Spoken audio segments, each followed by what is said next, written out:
hearing difficulties, light sensitivity, and colorblind settings. These are a few of the many topics that I'm going to be covering in this video. Everyone and their grandmother are doing backflips because they're excited for Skate 4. Skate 4, or Skate as they're calling it now, is going to be the skateboarding sim game for everyone to play. Skate is going to be an evergreen game, loosely meaning it'll constantly be upkept with updates and features, with the idea of us growing old with the game.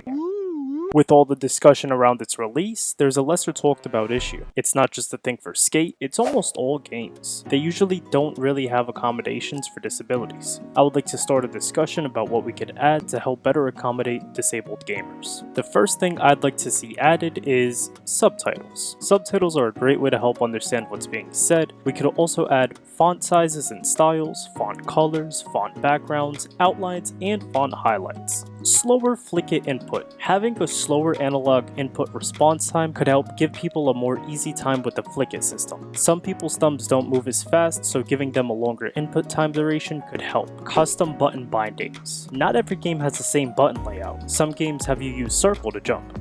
Kingdom Hearts. Clearer objectives. As a kid, the thorax crunch hall of meat was the hardest challenge in Skate 3 because I didn't know what the fuck a hand gesture was. So I just spammed every button on the controller and eventually it worked. I'm not smart, so yeah, clearer objectives. Here's the thing, I'm, by definition, a disabled gamer. Have you ever played rugby? In all seriousness, I'm almost completely deaf, and I have one functioning ear, so this feature could help me personally. Audio scaling / output. Being able to turn down or up audio would be great. Also, instead of a stereo output where the sound is coming from both sides, for some people, mono audio could help, meaning it comes out of one side. Hey yo, what the fuck? Next up we have opacity for the map / HUD. Sometimes HUDs and maps can get in the way for some people, so being able to lessen or increase the opacity can be beneficial. A brightness scale. I get episodes of vertigo, and I was playing Siege, but I wasn't able to play the game since my eyes were strained, and it was causing me to get dizzy. Until my galactic, big brain giga chat of a friend named Cookie said this. Have you ever thought about turning your brightness down?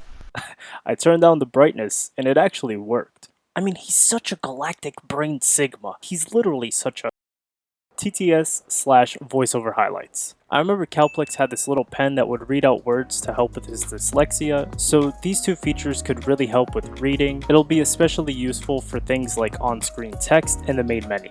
Sensitivity. You could move the camera around in Skate games, but the option of moving it slower or faster could be helpful. Camera shake. Sometimes the camera shake can be very disorienting and make games unplayable. VR messes with my motion sickness so that I have to put it down and stop using it and play a calmer game like Stardew Valley. Being able to disable or lower camera shake can be very helpful. Lefty friendly. This one isn't a disability, but left-handed people exist. If I'm not mistaken, there's a competitive Skate 3 player that's a lefty. Being able to flip the controls could help those players. A zoom feature.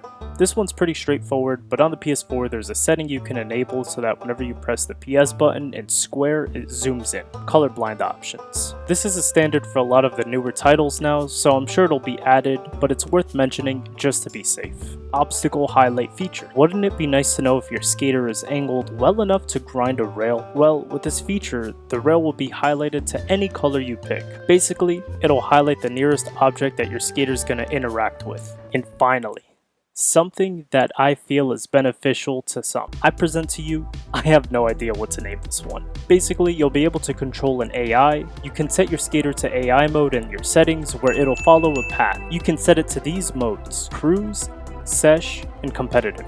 You can set a starting waypoint and an end waypoint, and the AI will roughly follow the path. You don't have to worry about pushing to gain speed.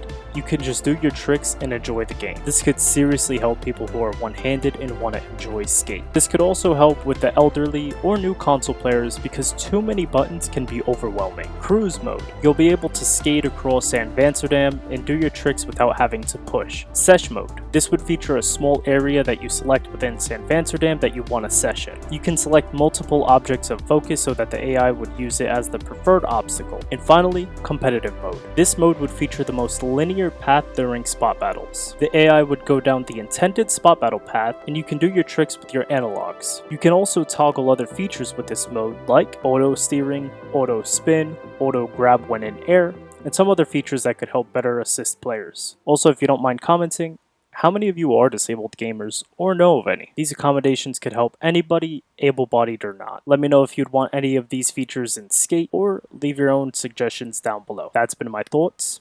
Take care.